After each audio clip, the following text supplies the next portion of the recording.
Do you know how the economics of major gifts actually works? Don't feel bad if you don't. Over the years, Richard and I have found that many leaders and managers just haven't been educated on it. In today's podcast, Richard and I expound on the 6 economic realities of major gifts. We'll give you the context you need to understand how the economics of major gifts should work, help you apply them into your program so that you can help your frontline fundraisers achieve success. Welcome to the Nothing But Major Gifts podcast from Veritus Group, featuring Richard Perry and Jeff Schreifels. Twice a month, we bring you the latest and best thinking about major gift fundraising, so you can develop authentic relationships with your major donors. Here are your hosts, Richard and Jeff. Hey there, welcome to the podcast today. I'm Jeff Schreifels and I have Richard Perry with me. And today we're continuing our series of podcasts centered around our new book that just came out. It's Not Just About the Donor. And today's discussion is going to center on the 6 economic realities of a major gift program, which is highlighted in our chapter 8 of our book. I tell you, Jeff, I am so excited to talk about this today. I mean, I think the reason is because so many nonprofit leaders, and managers, they really don't understand the economics of major gifts at all. And by the way, it's not because they're not intelligent and competent people. I mean, it's just, they just don't understand it. Yeah. And actually, you got to admit, it's amazing to see how many of these nonprofit leaders just haven't been educated or even exposed to how the whole thing works.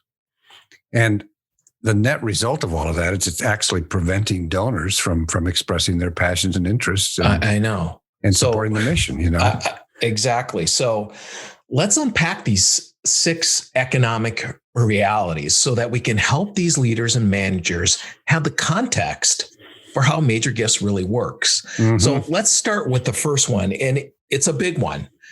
It's donors in a major gift program must come from within the organization. Yeah, that's a big one. It really is. I mean, it's one of the largest misunderstandings in major gifts. Many leaders kind of believe that the real major donors are those that are outside the organization. So, which is why they're always talking about, the person they met at the Rotary or at this convention or so and so, and then they're instructing the major gift officer to go talk to them. When in fact, the best donors are right in the database already. I know this is so frustrating for us, but also for those major gift officers and anyone connected to the major gift program. When the leader is saying, "Oh, I want you to go off and find these wealthy people in the city or in this area," and I had this conversation with some guy on a plane. He's got a lot of money. You should follow up with him. Yeah, exactly. And the point is to identify these people inside the database. Yeah. Develop a relationship with them, find out their passions and interests, and match them to the programs and projects. And I mean, if you do that, you'll see giving go way up. And we've seen that happen over and over again. You really don't have to chase new people. They're already in there. The people the donors that love you are already in the database. And this is the aha moment for many CEOs when we do our assessment for nonprofits. When we look at the data and we show the CEO, look at all your donors here. These people have potential that you're not even tapping into, and they had no idea. And they're right there in the database. I know. So that's the thing. Look for the best donors in the database. Got it. Now, okay, the second reality is when donors are moved into a major gift program, the other revenue managers are going to object. So talk about that one. What are we saying here? Well, most of the revenue is going to come from direct response or mid-level program. That's kind of the incubator for major gifts. And it could be as high as, 300,000 to 600,000 Right. That comes out. I mean, because you're moving those donors. Now, here's the thing that direct response managers, in fact, I'm dealing with a situation right now that they don't understand is, okay, direct response person, you need to acquire the donor, cultivate them, and move them up. And that's how it works, which means what moving up means you're giving them away. You're giving them away. And so the way to deal with this is to give a soft credit to the direct response manager that's, quote, lost the donor. Right. So the first thing is that, yes, you're going to have some situations where managers who, quote, lose donors are going to object to that loss. Right. And you've got to work with them as a leader. And then secondly, there's going to be this move on the part of a major gift officer or somebody to take the donors out of the direct response program, either as a solution to the ownership problem or because, well, we're mailing them too much or whatever. And you cannot do that. Yeah. No, I mean, we see this. We've seen it so many times where, oh, they're now a major donor. We're taking them out. We're not of the direct response program. They're not going to get those appeals anymore. And we're just going to let the major gift officer work with them. And then we realize at the end of the year, after all those donors are taken out, we've lost hundreds of thousands of dollars in revenue. Oh, I know. I know. Yep. It feels like, Richard, on this point, that if you're really going to start a major gift program, and if you're a leader or the manager of this thing, you've got to bring everyone around the table at the beginning of this and say, exactly, look, here's what we're trying to do. And you know what, direct response people, it's a good thing that these donors are moving up. It is. And you'll be rewarded for that. So many nonprofits have these departments and they feel like, no, these are my donors. You can't have them. I mean, we see this all the time. Like if they have a mid-level program, we see mid-level people saying, hold on, don't take my donor. Direct response, don't take my donor. I mean, it's crazy. This is not their donor. They should be giving the donor away. I mean, really, the agenda is to move them up to upgrade them and move them into other programs. Yeah. Okay. So that's the second reality. Now, the third reality is often tough for CEOs and executive directors to handle, and that is this: major gifts takes time. Oh, this is a huge one. I mean, how many times do you have a situation where the authority figure basically says, "Look, we're just starting a major gift program, and we expect it to be up and running in the next couple of months." Yeah, it's just not true. It doesn't. I mean, it doesn't really start to develop until year 2. Right. And ROIs are pretty low because you have all this qualification process. And that's the big adjustment there is it's like, well, why would I start a major gift program that has a worse return on investment than the direct mail program from which the donors are coming? Well, because you've got all the startup stuff that's going on. Right. Now, it gets way better from there. It might drop from 1 to 4 to 1 to 3 starting, then move to 1 to 6 and 1 to 10 and even higher as the program matures over the next 3 to 5 years. Well, I just looked at one that's 1 to 31. Wow. Yeah. Well, I know we see those. 1 to 23 is one I've seen recently. Yeah. So, I mean, we all know that major gifts is the biggest net revenue generator, but so you got to have patience. Patience, got to have patience, exactly. CEOs and managers often don't have patience. You got to let it happen. And believe us, so you sometimes you go down to go way up, right? Exactly. I mean, that is just the reality of a major gift program. You're going to invest in it. There's the ROI is not going to look great in year 1 and even by 2. But after that, it's going to grow exponentially. Yes. I mean, and so I think the big point is they've got to be at peace with the fact that it's going to start slower than you think. Yeah. Which is why you need a year or so to kind of get the thing rolling and really kind of get its legs. Yeah. Okay. The fourth reality is this one. You must have something to offer the donor. Now, Richard, why do you feel like this is so important? Well, I mean, it's like in a commercial company, you've got to have a situation where you have a product to sell. I mean, and we talk about this all the time, that if we owned a company and we had and we didn't have any product to sell, we wouldn't have a company. Right. And so in the nonprofit world, a donor offer is like a product. It's what you give to the donor in exchange for the gift that they're giving. Yeah. And so leaders often and managers basically say, well, just get out there and get the money. And the major gift officer complains and says, well, I don't really have anything to present to donors. And so what we need to do, what leaders need to do, what organizations need to do is take the budget and package it into donor offers. That's what actually needs to happen. Yeah. I mean, leaders, managers, they're expecting these MGOs to bring in big gifts.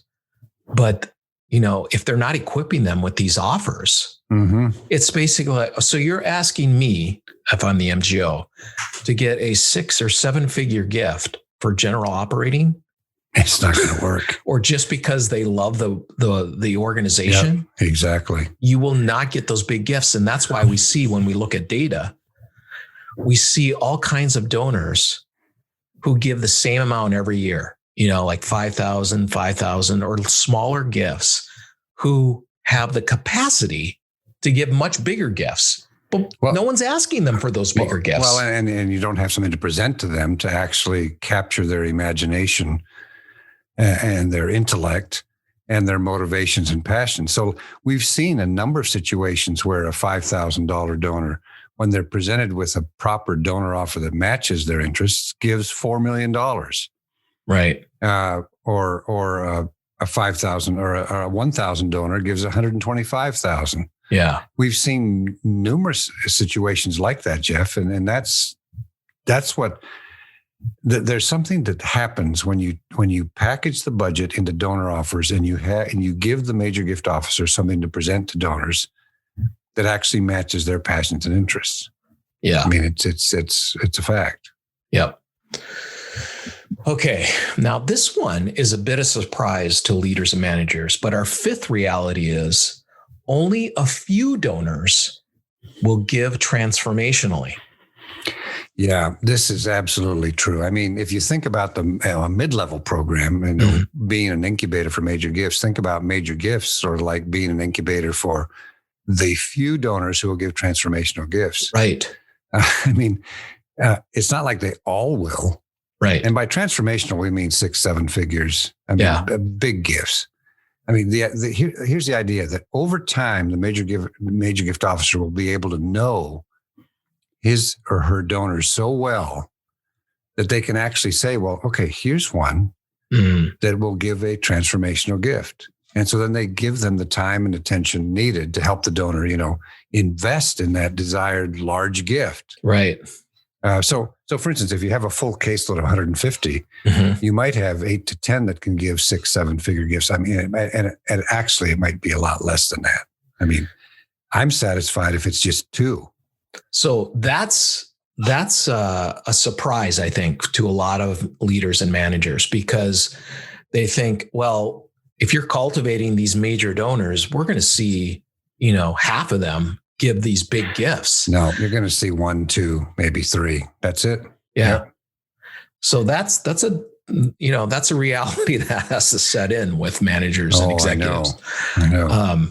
Okay. So here we are. So now our sixth economic reality, and that is when you have a major gift program up and running, value retention will go up.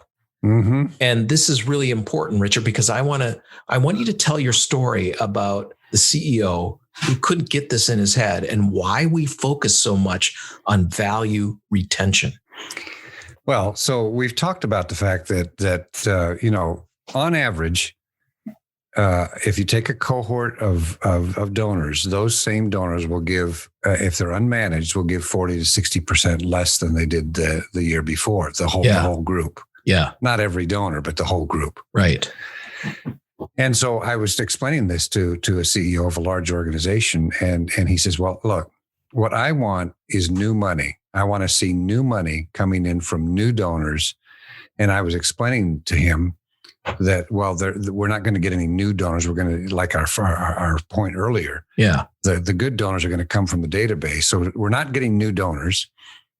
And we're going to increase some giving to those new donors. And he agreed that the increase of from those donors was new money. Okay. But I said to him, now, here's the thing, you're losing, like let's say you bring in $1 million in revenue. Right. What we typically find is when you don't have a major gift program, the value attrition, like I said earlier, is 40 to 60%. So that means that those same donors that gave $1 million will be giving 400,000. Yeah. Yeah. So you've lost 600,000. So I explained this to this guy. Yeah. And I said, now, if we do this major gift program right, which we will, and you have a managed caseload, that value attrition will go way down to 6 to 10%, which means that you've actually retained 300,000 more than you would have without the major gift program. Exactly. And I said to him, I said, this is found revenue, or quote, new money. Yeah. Would not accept it. And so it was interesting to me, Jeff, because then the choice that he was making was basically this. We're not going to pay attention to those old donors. Mm-hmm. And we're going to try to find new donors to get the new money. And that is a perilous path. I mean, you won't get the same amount of economic value from new donors as you will from new donors as you would from existing donors. Exactly. He couldn't get it in his head. Yeah. I mean, that last point is so important, because most managers and leaders, when they think about major gifts, it's all about getting big gifts, from donors. What they don't think about is retaining those gifts year over year. Mm-hmm. Right. Mm-hmm. And if you can retain gifts and increase some donors giving, and also help some donors give transformationally, that's the trifecta of major gift fundraising? I mean, that's actually how it works. I mean, if someone can understand that, if a leader or manager can understand that point, I mean, it's going to be just absolutely amazing. Yeah. What happens in the organization. So here's the thing. All of these points we've gone through, Jeff, are very logical. Yeah. And they're very practical. I mean, it's not rocket science. In fact, some people say to us like, well, I know all of that. Well, then why don't you do it? Right. Why don't you do it? Because if you actually did it, you would have the success you need. You'd have the net revenue to run your organization. But no, have to argue about it or ignore it. And that's why we've been mentioning this, and we've written that in the book. To make sure these points get across, because they're the core of success in major gifts. They really are. All right. So, these are the 6 economic realities. Live them, learn it, breathe them. So, well, we're out of time today, but I want you to know that if you want to get much more on the economics of major gift fundraising, you can find it all in our new book. It's not just about the donor. All you have to do is go to Amazon.com and you will find it there. And thanks for joining us on the podcast today, and we'll see you next time. Yes, thank you. Thank you for joining us for the Nothing But Major Gifts podcast from Veritus Group. Richard and Jeff also write an ongoing blog that you can subscribe to for free at veritusgroup.com. Please join us again next time.